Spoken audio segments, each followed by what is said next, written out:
pessoal, eu sou Marina Pittini e essa é a AgroSchool.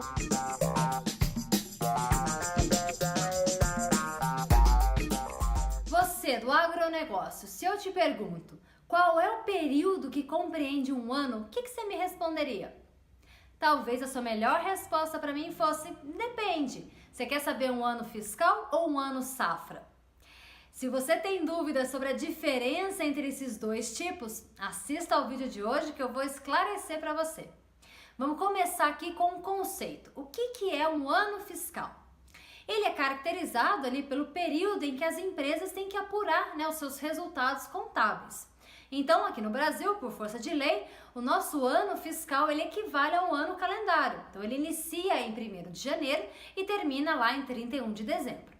Mas essa regra não é válida para todos os países do mundo, cada um acaba seguindo aí a sua lógica. Então, por exemplo, nos Estados Unidos, o ano fiscal deles inicia em 1º de outubro e termina em 30 de setembro. Isso é o ano fiscal. Agora, o que é o ano safra? Então, se eu falo para você, o ano safra da soja 2017-18, o que significa isso? Que eu plantei em 2017 e que eu vou colher em 2018. Então, a característica do ano safra é o período da colheita. Quando é que eu vou ter a colheita dessa minha produção?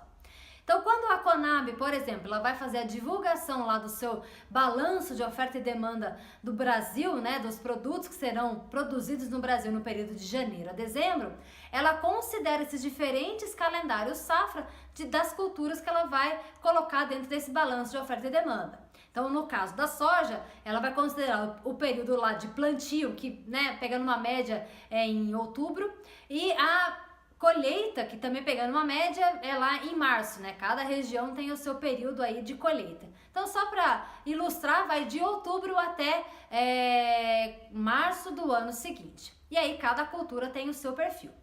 Nos Estados Unidos, o relatório divulgado pelo USDA, ele considera esse período de apuração do balanço de oferta e demanda de outubro até setembro do ano seguinte. E por que é importante entender a diferença e a correlação aí entre ano fiscal e ano safra?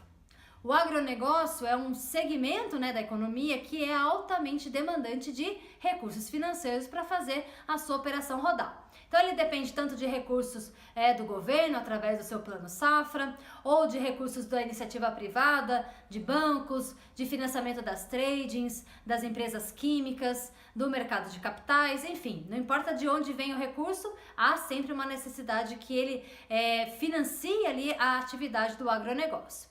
Só que o ano, inicia ali em janeiro e termina em dezembro, quando você tem que apurar os resultados, como eu já mencionei anteriormente. Só que a questão de fluxo de caixa é diferente, porque ela acompanha a questão do ano safra. Então, pegando novamente o exemplo da soja, eu tenho uma alta entrada de recursos no período da safra. Então, lá em março é quando eu tenho meu pico de recebimento, meu pico de entrada de recursos no meu fluxo de caixa. Agora, no meu período de entre safra, que é o meu segundo semestre, é quando eu tenho menos entrada de recursos, falando especificamente de uma única cultura. Não vamos casar aqui duas culturas para não confundir. Obviamente que também depende de como que quem está administrando esse fluxo de caixa comercializa ali a sua safra, ou seja, como é que ele está trabalhando isso. Mas pegando por padrão, muita entrada de recursos na safra e menos recursos na entre safra. E por que é importante conhecer isso? Porque isso vai determinar as tomadas de decisão de financiamento, de quando que eu vou tomar um recurso, quando eu vou ter condições de pagar esse recurso, quando que eu vou ter condições de dar garantias reais, dar lastro com recebíveis para essas operações, de tal maneira que fiquem casados esses períodos entre ano fiscal e ano safra. Então, um exemplo muito claro disso é o que acontecia muito com as emissões dos CRAs, que é o Certificado de Recebíveis do Agronegócio. O CRA, ele não tem aí uma normatização específica para ele pega carona aí no CRI, que é o Certificado de Recebíveis Imobiliário, e tem características muito diferentes entre o mercado imobiliário e o mercado do agronegócio. Um ponto principal é, quando você faz a emissão de um CRA, você tem um período mais longo do que o período dos recebíveis que você está colocando dentro desse CRA como lastro, de garantia aí dessa operação. Então, o que era uma alta demanda desse mercado, das securitizadoras que emitiam esses CRAs? é que você pudesse ter uma revolvência, né, desses recebíveis durante o período de vencimento desse CRA. E isso foi aceito e foi sacramentado, vamos dizer assim, pela CVM no ofício circular de março de 2017, onde ele reconhece essa prática do mercado. Então isso tornou o CRA, né, muito mais adequado ao seu perfil de mercado, ou seja, as características do mercado agro, ok?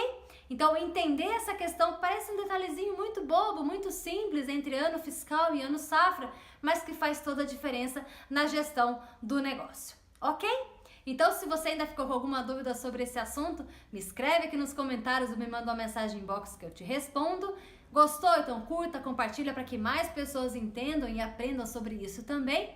Quer conhecer mais sobre a AgroSchool? Acesse o nosso site agroschool.com.br ou me manda um e-mail no contato@agroschool.com.br que a gente se fala e pensa sempre junto na melhor alternativa para você, para sua empresa, para o seu negócio. Tá legal? Então um beijo e até o nosso próximo vídeo. Tchau, tchau!